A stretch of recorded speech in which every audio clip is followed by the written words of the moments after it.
Você sabe o que é dependência emocional? Quais são os sintomas de dependência emocional nos relacionamentos? Fica comigo, que é sobre isso que a gente vai conversar. A dependência emocional tem sido um tema bastante falado.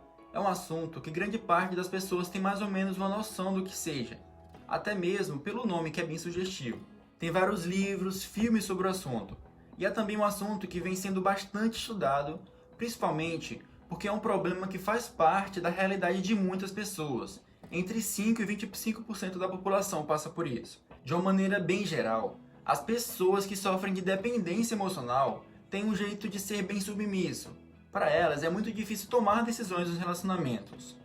Elas sentem que são responsáveis por tudo o que acontece, e o mundo delas gira em torno daquela relação. Elas se dedicam quase que totalmente a outra pessoa, cuidando dela e resolvendo os problemas do outro. Mesmo que para isso, elas precisem deixar seus próprios problemas de lado. Nas pesquisas científicas que foram feitas, não se chegou a um consenso se quem mais sofre disso são homens ou se são mulheres. Pode ser que uma das principais coisas que influenciam nesse transtorno seja a cultura em que a pessoa vive.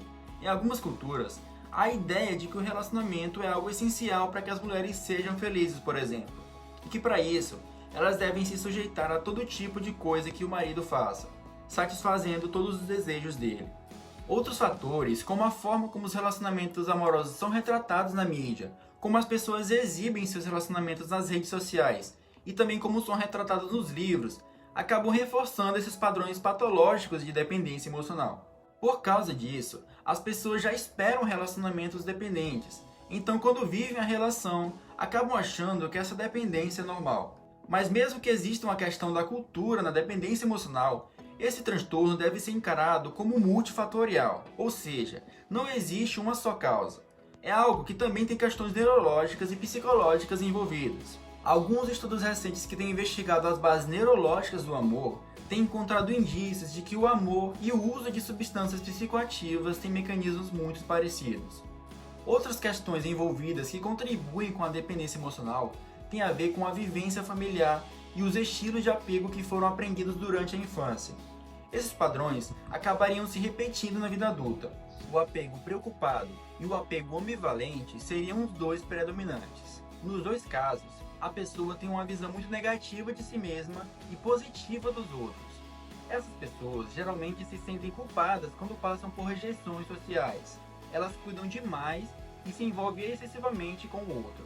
Ou seja, uma disfunção nos mecanismos neurais, junto com um ambiente familiar e uma cultura que reforça isso, tudo acaba levando a pessoa a ter relações patológicas, doentias. Essas pessoas podem acabar tendo comportamentos de risco, tendo mais chances de cometer suicídio como uma tentativa de impedir que o outro parceiro a abandone. A dependência também pode ser um fator de risco para a violência doméstica.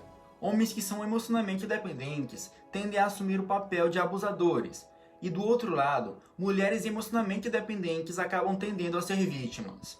O dependente emocional geralmente se mostra possessivo e tem medo de ser abandonado. É ciumento e, no caso dos homens, quando sentem que a relação sofre alguma ameaça, seja ela real ou imaginária, podem se tornar violentos. E as mulheres, geralmente vítimas, têm dificuldade de terminar o relacionamento porque têm medo de ficar sozinhas e pelo sentimento de estarem presas à relação. E a dependência emocional realmente é bem parecida com a dependência de substâncias, tanto nos sintomas como nos processos neurais envolvidos.